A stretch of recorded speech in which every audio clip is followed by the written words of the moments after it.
আসসালামু আলাইকুম এভরিবডি, আশা করি সবাই ভালো আছেন। আজকে চলে আসলাম লালমনিরহাট ডিস্ট্রিক্টের সেই তিস্তা ব্যারেজ, ডালিয়ার ব্রিজ, যাকে বলে ডালিয়ার ব্রিজ, আর ইন্টারন্যাশনাল নাম হচ্ছে তিস্তা ব্যারেজ।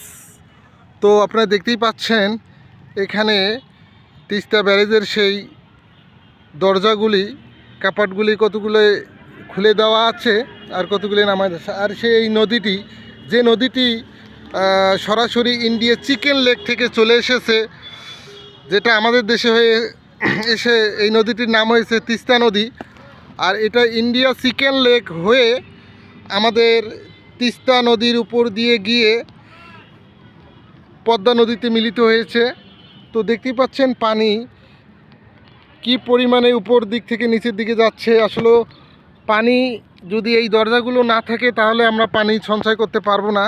শুকনো মৌসুমে আমাদের পানির খুবই সংকট দেখা যায়। এই কারণেই মূলত এই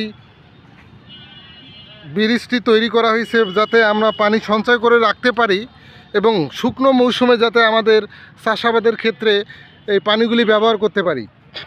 তারপরে যদি দেখে এখন বর্ষাকাল, তারপরে এই সাইডটা অনেকটাই শুকিয়ে গিয়েছে, কারণ ইন্ডিয়া চিকেন লেক থেকে আমাদের এই তিস্তা নদীটি অনেক নিচু। ইন্ডিয়া চিকেন লেক অনেক উঁচু, ওই দিক থেকে যখন পানিগুলো আসে এখানে পানি স্থির হয়ে থাকার কোনো উপায় নেই।